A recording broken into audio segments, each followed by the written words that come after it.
ಚಿನ್ನದ ನಾಡಲ್ಲಿ ವಿದ್ಯಾರ್ಥಿಗಳ ಗೋಳು.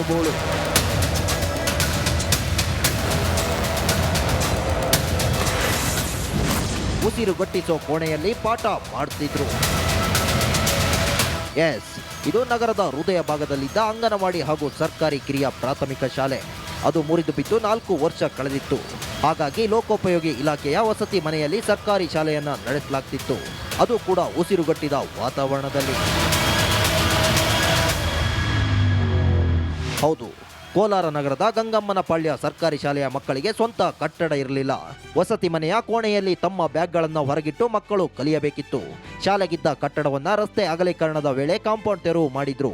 ಈ ಹಿನ್ನೆಲೆ ಕಟ್ಟಡವು ಸಂಪೂರ್ಣ ಶಿಥಿಲಾವಸ್ಥೆ ತಲುಪಿತ್ತು. ಪರಿಣಾಮ ಬೇರೆ ದಾರಿ ಇಲ್ಲದೆ ಜಿಲ್ಲಾಧಿಕಾರಿಗಳ ಮೌಖಿಕ ಆದೇಶದ ಮೇರೆಗೆ ಅಲ್ಲೇ ಪಕ್ಕದಲ್ಲೇ ಇದ್ದ ಲೋಕೋಪಯೋಗಿ ಇಲಾಖೆಯ ಕ್ವಾರ್ಟರ್ಸ್ನಲ್ಲಿ ತಾತ್ಕಾಲಿಕವಾಗಿ ಶಾಲೆಯನ್ನ ನಡೆಸಲಾಗ್ತಿತ್ತು. 4.5 ವರ್ಷಗಳಿಂದ ಅದೇ ಕೊಠಡಿಯಲ್ಲೇ ಮಕ್ಕಳಿಗೆ ಪಾಠ ಮಾಡಲಾಗುತ್ತಿದೆ. ಮೊದಲು 70 ಜನರಿದ್ದ ಮಕ್ಕಳ ಸಂಖ್ಯೆ ಕಳೆದ 4.5 ವರ್ಷಗಳಿಂದ ಸರಿಯಾದ ವ್ಯವಸ್ಥೆಗಳಿಲ್ಲದೆ ಅರ್ಧಕ್ಕರ್ಧ ಮಕ್ಕಳು ಶಾಲೆ ಬಿಟ್ಟು ಹೋಗಿದ್ರು. 2 ಶಿಕ್ಷಕರು, 33 ಜನ ಮಕ್ಕಳು, 2 ಬಿಸಿಯೂಟದ ಸಿಬ್ಬಂದಿ. ಮಕ್ಕಳಿಗೆ ಬಿಸಿಯೂಟವನ್ನ ಇಲ್ಲೇ ಮಾಡಬೇಕು. ಇಷ್ಟೆಲ್ಲವೂ ಒಂದೇ ಒಂದು ಮನೆಯಲ್ಲಿ ಅಂದ್ರೆ ಇಲ್ಲಿನ ಪರಿಸ್ಥಿತಿ ಹೇಗಿರಬೇಡ. ಉಸಿರುಗಟ್ಟಿದ ವಾತಾವರಣ. ಬಡವರ ಮಕ್ಕಳ ಕಷ್ಟದ ಕುರಿತು ವರದಿ ಪ್ರಸಾರ ಮಾಡಿದ್ವಿ. 37 ಲಕ್ಷದಲ್ಲಿ ನಿರ್ಮಾಣ ಆಗಿದೆ ಅದ್ದೂರಿ ಕಟ್ಟಡ. ಎಸ್, ಸೂಪರ್ 3ಯಲ್ಲಿ ವರದಿ ಪ್ರಸಾರ ಆಗ್ತಿದ್ದಂತೆ ಜಿಲ್ಲಾಡಳಿತ ಎಚ್ಚೆತ್ತುಕೊಂಡಿತ್ತು. ಸುಮಾರು 37 ಲಕ್ಷದಲ್ಲಿ ನಿರ್ಗಮಿತ ಜಿಲ್ಲಾಧಿಕಾರಿಗಳ ಸಹಾಯದಿಂದ ನಿರ್ಮಾಣ ಆಗಿದೆ. ಇದರಲ್ಲಿ ಸಿಡಿಪಿಒ 21 ಲಕ್ಷ ಹಾಗೂ ಸಾರ್ವಜನಿಕ ಶಿಕ್ಷಣ ಇಲಾಖೆಯ 16 ಲಕ್ಷ ಹಣದಿಂದಾಗಿ ಉತ್ತಮವಾದ ಕಟ್ಟಡವೇ ನಿರ್ಮಾಣ ಆಗಿದೆ. ಹಸಿರು ತೋರಣಗಳಿಂದ ಶಾಲಾ ಕಟ್ಟಡ ಶೃಂಗಾರ. ಸಚಿವ ಬೈರತಿ ಸುರೇಶ್ರಿಂದ ಕಟ್ಟಡ ಉದ್ಘಾಟನೆ.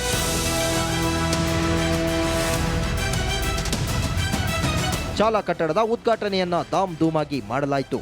ಉದ್ಘಾಟನೆ ದಿನ ಕಟ್ಟಡವನ್ನ ಬಲೂನ್, ತಳಿರು ತೋರಣಗಳಿಂದ ಸಿಂಗರಿಸಲಾಗಿತ್ತು. ಜಿಲ್ಲಾ ಉಸ್ತುವಾರಿ ಸಚಿವ ಬೈರತಿ ಸುರೇಶ್, ಸಂಸದ ಮಲ್ಲೇಶ್ ಬಾಬು, ಕೋಲಾರ ಶಾಸಕ ಕೊತ್ತನೂರು ಮಂಜುನಾಥ್ ಕಟ್ಟಡವನ್ನ ಉದ್ಘಾಟನೆ ಮಾಡಿದ್ರು. ಈ ಸಮಯದಲ್ಲಿ ಇಡೀ ಜಿಲ್ಲಾಡಳಿತವೇ ಈ ಕಾರ್ಯಕ್ರಮಕ್ಕೆ ಸಾಕ್ಷಿಯಾಯಿತು.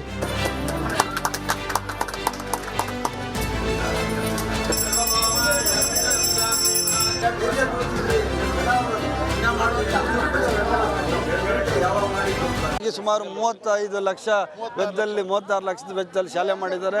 ಇದೇ ಥರದ ಶಾಲೆ ಒಂದು ಎಲ್ಲ ವ್ಯವಸ್ಥಿತವಾದ ಶಾಲೆಗಳು ಇಡೀ ಜಿಲ್ಲೆಯಲ್ಲಿ ಬರಬೇಕು ಅನ್ನೋದು ನನ್ನ ಆಸೆ. ಭಾಳ ಖುಷಿ. ನಿಮ್ಮ ಟಿ ವಿಲಿ ಮಾಡಿ ನೀವು ಈ ಥರದ್ದು ಸಮಸ್ಯೆಗಳು ಎಲ್ಲಿದ್ದಾವೆ ಅವನ್ನೆಲ್ಲ ನಮಗೆ ಕಾಣಿಸ್ತಿದ್ದು ನಿಮಗೆ ಕಾಣಿಸ್ತದೆ. ಕೆಲವು ಸರ್ತಿ ಅಂತಹ ವಿಚಾರಗಳು ನಮ್ಮ ಗಮನಕ್ಕೆ ತಂದರೆ ಕೂಡಲೇ ಅದನ್ನು ಸರಿಪಡಿಸುವಂಥ ಕೆಲಸ ಮಾಡ್ತೀವಿ. ಆರ್ ಕನ್ನಡ ಚಾನಲ್ಗೆ ಧನ್ಯವಾದಗಳು. ಯಾಕಂದರೆ ಒಂದು ವರ್ಷದ ಹಿಂದ್ಗಡೆ ಈ ಸ್ಕೂಲ್ ಗಂಗಮ್ಮನಪಾಳ್ಯದಲ್ಲಿ ಸ್ಕೂಲು ಒಂದು 15 ವರ್ಷದಿಂದ ಏನಿಲ್ದಿರ ಇದಾಗೋಗ್ಬಿಟ್ಟಿತ್ತು. ಈ ಸ್ಕೂಲಲ್ಲಿ ನಮಗೆ ಜಾಸ್ತಿ ತಾಪತ್ರ ಇಲ್ದಿರ ಮಕ್ಕಳು ಒಂದು 120 ಜನ ಮಕ್ಕಳು ಬೀದಿಯಲ್ಲಿ ಪಾಠ ಹೇಳ್ತಾಯಿದ್ರು ಮೇಷ್ಟ್ರು. ಚಾನಲ್ ಅವ್ರು ಬಂದು ಮತ್ತು ಅವ್ರ ಕಡೆಯಿಂದ ನಮ್ಮ ಪ್ರೋತ್ಸಾಹ ಬಂದು ನಿಮಗೆ ಈ ಸ್ಕೂಲ್ ಈ ಥರ ಆಗೈತೆ, ಗ್ರಾಮಸ್ಥರು ಬರ್ರಿ ಅಂತ ಅವರು ವೆಲ್ಕಮ್ ಮಾಡಿದ್ದಕ್ಕೆ ಅವ್ರ ಮುಖಾಂತರ ನಮಗೊಂದು ಸ್ಕೂಲ್ ಆಯಿತು. ಹೆಂಗಪ್ಪ ಆಯ್ತು ಅಂದರೆ ಅವ್ರು ಒಂದು ಇಂಟ್ರ್ಯೂ ಕೊಟ್ಟರು. ಆ ಇಂಟ್ರ್ಯೂನಲ್ಲಿ ಅವರು ಬಲವಂತ ಪಾಪ ನಾವು ಹೋಗೋಕ್ಕೆ ಭಯ ಬಿದ್ದಿವಿ. ಆರ್ ಕನ್ನಡ ಚಾನಲ್ ಅವರು ನಮ್ಗೆ ಧೈರ್ಯ ಕೊಟ್ಟು ನಮ್ಗೆ ಸಾಹಸ ಕೊಟ್ಟು ನೀವು ಬರ್ರಿ ನಾವು ಇದ್ದೀವಿ ಅಂತೇಳಿ ಆ ಮಕ್ಕಳಿಗೆ ಒಳ್ಳೆ ಪ್ರೋತ್ಸಾಹ ಕೊಟ್ಟ ಈ ಸ್ಕೂಲ್ ಇವತ್ತು ಒಂದು 3ನೇ ಕಟ್ಟಡ ಆಗೈತೆ. 36 ಲಕ್ಷ ರೂಪಾಯಿ ಅಮೌಂಟು ರಿಲೀಸ್ ಮಾಡಿಕೊಟ್ರು. ಇನ್ನೂ ನೆಲಮಾಡಿಯಲ್ಲಿ ಅಂಗನವಾಡಿ ಇದ್ರೆ ಇನ್ನುಳಿದ 2 ಮಾಡಿಯಲ್ಲಿ ಸರ್ಕಾರಿ ಕಿರಿಯ ಪ್ರಾಥಮಿಕ ಶಾಲೆಯ ಮಕ್ಕಳು ಕಲಿತಿದ್ದಾರೆ. ಸದ್ಯ ಇಲ್ಲಿ ಕಲಿಯುತ್ತಿರುವ ಮಕ್ಕಳು ಹಾಗೂ ಶಿಕ್ಷಕರಿಗೆ ಹೊಸ ಕಟ್ಟಡ ಖುಷಿ ತಂದುಕೊಟ್ಟಿದೆ. ಹೊಸ ಕಟ್ಟಡ ಮಾಡಲು ಸಹಾಯವಾದ ರಿಪಬ್ಲಿಕ್ ಟಿವಿಗೆ ಧನ್ಯವಾದ ಅರ್ಪಿಸಿದ್ದಾರೆ. ಆರ್ ಕನ್ನಡದವರು ಕೂಡ 1 ವರ್ಷದ ಹಿಂದೆ ನಮ್ಮ ಶಾಲೆಗೆ ಭೇಟಿ ನೀಡಿ ಅವರು ಸಹ ಇಲ್ಲಿ ಏನೇನು ಕುಂದುಕೊರತೆಗಳಿದೆ, ಏನೇನು ಸಮಸ್ಯೆಗಳಿದೆ ಅಂತೇಳ್ಬಿಟ್ಟು ಅವರು ಕೂಡ ಒಂದು ಟಿ ವಿನಲ್ಲಿ ಪ್ರಸಾರ ಮಾಡಿದ್ದಾರೆ. ಇದನ್ನೆಲ್ಲ ನಮ್ಮ MLA ಸಾಹೇಬರಾಗಿರ್ಬೋದು, DC ಸಾಹೇಬರು ಎಲ್ಲ ನೋಡಿ ಗಂಗಮ್ಮನಪಾಳ್ಯಕ್ಕೆ ಅನುಕೂಲ ಮಾಡಬೇಕಂತ ಒಂದು ಉತ್ತಮವಾದ ಕಟ್ಟಡವನ್ನು ನಿರ್ಮಾಣ ಮಾಡಿದ್ದಾರೆ.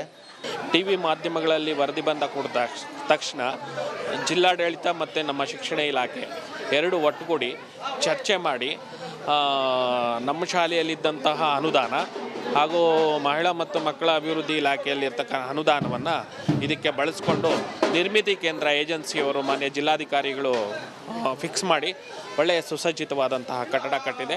PW ಕ್ವಾರ್ಟರ್ಸಲ್ಲಿ 7 ವರ್ಷಗಳಿಂದ ವಿದ್ಯಾಭ್ಯಾಸ ಕಲಿತಾ ಇದ್ದೀವಿ. ನಾವು ಕುತ್ಕೊಳಕ್ಕೆ ಕೂಡ ಜಗಳ ಮಾಡಿ ಬಿದ್ದಾಡಿ ಕುತ್ಕೊತಾ ಇದ್ದೀವಿ. ಊಟ ಮಾಡೋಕ್ಕೆ ಕೂಡ ಸ್ಥಳ ಇದ್ದಿಲ್ಲ. ಇವಾಗ ಆರ್ ಕನ್ನಡ ಅವ್ರು ಬಂದುಬಿಟ್ಟು ಹೋದ ವರ್ಷ ನಮ್ಗೆ ನ್ಯೂಸ್ ಮಾಡಿದ್ದಾರೆ. ಆದ್ದರಿಂದ ಆರ್ ಕನ್ನಡ ಅವ್ರಿಗೆ DC ಸಾಹೇಬ್ರಿಗೆ ತುಂಬ ಧನ್ಯವಾದಗಳು ಹೇಳ್ತಾ ಇದ್ದೀನಿ ನಾನು.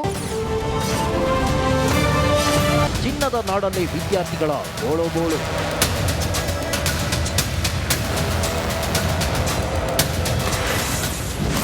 ಉಸಿರುಗಟ್ಟಿಸೋ ಕೋಣೆಯಲ್ಲಿ ಪಾಠ ಮಾಡ್ತಿದ್ರು. ಎಸ್, ಇದು ನಗರದ ಹೃದಯ ಭಾಗದಲ್ಲಿದ್ದ ಅಂಗನವಾಡಿ ಹಾಗೂ ಸರ್ಕಾರಿ ಕಿರಿಯ ಪ್ರಾಥಮಿಕ ಶಾಲೆ.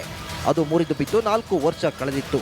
ಹಾಗಾಗಿ ಲೋಕೋಪಯೋಗಿ ಇಲಾಖೆಯ ವಸತಿ ಮನೆಯಲ್ಲಿ ಸರ್ಕಾರಿ ಶಾಲೆಯನ್ನ ನಡೆಸಲಾಗ್ತಿತ್ತು.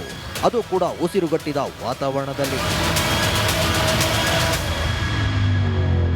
ಹೌದು, ಕೋಲಾರ ನಗರದ ಗಂಗಮ್ಮನ ಪಾಳ್ಯ ಸರ್ಕಾರಿ ಶಾಲೆಯ ಮಕ್ಕಳಿಗೆ ಸ್ವಂತ ಕಟ್ಟಡ ಇರಲಿಲ್ಲ. ವಸತಿ ಮನೆಯ ಕೋಣೆಯಲ್ಲಿ ತಮ್ಮ ಬ್ಯಾಗ್ಗಳನ್ನು ಹೊರಗಿಟ್ಟು ಮಕ್ಕಳು ಕಲಿಯಬೇಕಿತ್ತು. ಶಾಲೆಗಿದ್ದ ಕಟ್ಟಡವನ್ನ ರಸ್ತೆ ಅಗಲೀಕರಣದ ವೇಳೆ ಕಾಂಪೌಂಡ್ ತೆರವು ಮಾಡಿದ್ರು. ಈ ಹಿನ್ನೆಲೆ ಕಟ್ಟಡವು ಸಂಪೂರ್ಣ ಶಿಥಿಲಾವಸ್ಥೆ ತಲುಪಿತ್ತು. ಪರಿಣಾಮ ಬೇರೆ ದಾರಿ ಇಲ್ಲದೆ ಜಿಲ್ಲಾಧಿಕಾರಿಗಳ ಮೌಖಿಕ ಆದೇಶದ ಮೇರೆಗೆ ಅಲ್ಲೇ ಪಕ್ಕದಲ್ಲೇ ಇದ್ದ ಲೋಕೋಪಯೋಗಿ ಇಲಾಖೆಯ ಕ್ವಾರ್ಟರ್ಸ್ನಲ್ಲಿ ತಾತ್ಕಾಲಿಕವಾಗಿ ಶಾಲೆಯನ್ನ ನಡೆಸಲಾಗ್ತಿತ್ತು.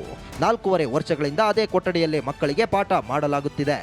ಮೊದಲು 70 ಜನರಿದ್ದ ಮಕ್ಕಳ ಸಂಖ್ಯೆ ಕಳೆದ 4.5 ವರ್ಷಗಳಿಂದ ಸರಿಯಾದ ವ್ಯವಸ್ಥೆಗಳಿಲ್ಲದೆ ಅರ್ಧಕ್ಕರ್ಧ ಮಕ್ಕಳು ಶಾಲೆ ಬಿಟ್ಟು ಹೋಗಿದ್ರು. 2 ಶಿಕ್ಷಕರು, 33 ಜನ ಮಕ್ಕಳು, 2 ಬಿಸಿಯೂಟದ ಸಿಬ್ಬಂದಿ.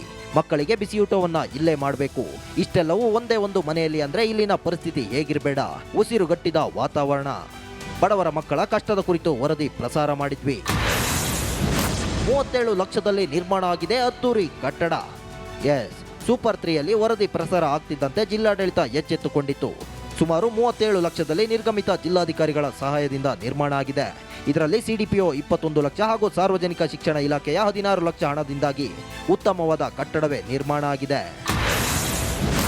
ಹಸಿರು ತೋರಣಗಳಿಂದ ಶಾಲಾ ಕಟ್ಟಡ ಶೃಂಗಾರ. ಸಚಿವ ಬೈರತಿ ಸುರೇಶ್ರಿಂದ ಕಟ್ಟಡ ಉದ್ಘಾಟನೆ.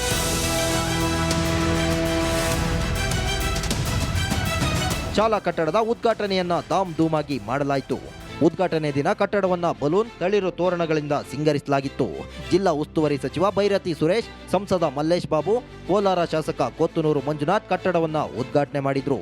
ಈ ಸಮಯದಲ್ಲಿ ಇಡೀ ಜಿಲ್ಲಾಡಳಿತವೇ ಈ ಕಾರ್ಯಕ್ರಮಕ್ಕೆ ಸಾಕ್ಷಿಯಾಯಿತು.